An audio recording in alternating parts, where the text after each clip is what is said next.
The open flame from the candle used to connect with the gases and there'd be an explosion. In 1813, a Dr. Clanny invented a lamp which wasn't much better than the candle. But then, 2 years later, in 1815, another inventor named Sir Humphrey Davy made mining history by discovering a flame that would not pass through a certain type of wire gauze. Thus, we had the Davy lamp. Up to present day, the flame safety lamp has won for itself a very special place in the history of mining and mine safety. It provided the mining industry with a much-needed source of safe light, and it provided a reliable way to detect gases. For these reasons, it can be credited with saving the lives of many miners throughout the world. The whole principle of the safety light is based on the gauze. Right. The flame, providing that your light is handled in the right way and looked after, serviced properly, put together properly, the flame cannot get out of the light. Years ago they used to use canaries down mines too, didn't they? They used to take them down with them? Yes, Gary. Well, up until this present day, we still occasionally use canaries. Right. You had a whole aviary full of them back at the Mines Rescue Station. Yes. Well, they are reasonably all right to use for the detection of carbon monoxide. Owing to their rate of breathing and the size of their lungs, they're affected more quickly than what a human is. How do they detect dangerous methane gases today? To test for lack of oxygen, he has a flame roughly about a ½ inch in height, and as he's walking along, he holds the light down onto the ground, observing the flame. And if there's not enough oxygen there, your flame will automatically die down. Right. You must have oxygen to have a flame, to have a fire. And for methane gas, it's lighter than air, so therefore he holds the light up higher. And if methane gas is present, the flame will start to spiral and get much brighter. Right. Well, then he immediately brings the light back out of that, and he lowers the flame right down until the eye, that orange-coloured eye of the light, is nearly gone. It's almost gone there. Yes.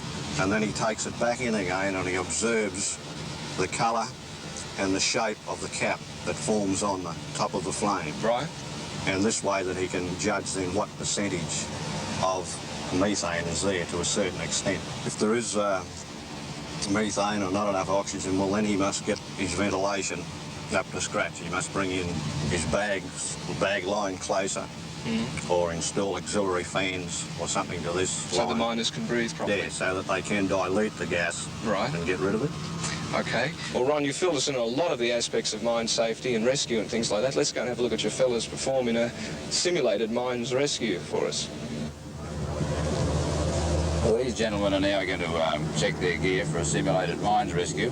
What kind of gear do they take down with them, Roy? Well, they take the breathing apparatus, a first aid kit, an extra spare bottle of oxygen, and all the first aid gear that's necessary, and a blanket.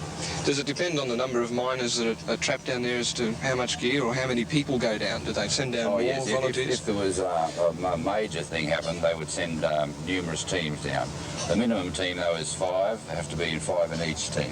Where do the fellas come from who form up the rescue service? Is that their only job, or...? No, they're formed from all mines around the district. There's 30-odd altogether. 16 of them work at New Hope, and they do this part-time. They do it part-time? And I suppose they'd be on call 24 hours of the day, too? Virtually all the time, yes. Any moment they could get called out anywhere. Now they're putting their rescue suits on, which contain an oxy bottle and a breathing chamber, which you'll see in a minute, which they put on with the oxy mask goes into their mouth. What's the horn that they squeak? What does that do? Well, once they put their masks on, that is the only communication they have underground, because they can't speak to one another. And if they squeak their horn, so many squeaks for this or so many squeaks for that, well, they bring the attention of the other people. Oh. And then they signify what they wanted to do with their hands. So, well, now they've checked all their gear. As you've probably seen on some of the close-ups, they have to check every hose of their breathing apparatus so there's no leaks whatsoever. Because if there has been an explosion or anything down the mine, there could be no oxygen, or the whole atmosphere will be full of carbon monoxide. And all these have to be checked exactly so there's no leaks or it can get inside, because in that type of atmosphere, you'd only be able to live a number of minutes. Really? How far down would they have to go? I mean, Well, it varies as far as the size of the mines. Some of them go as far as 2.5 miles underground and with a cover of up to 1,500 feet. boy. But how big is it when you get down there? I mean, how big is the actual shaft? Well, the average roadway is down there about 10 feet high and between 16 and 18 foot wide. Oh, so you're not on your belly?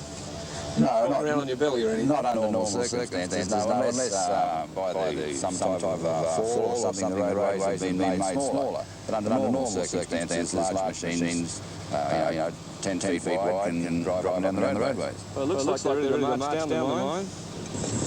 Tell us the mine's rescue station going down. It's only simulator one, but they're going down to rescue someone deep down. 2.5 miles? That's a long way, isn't it?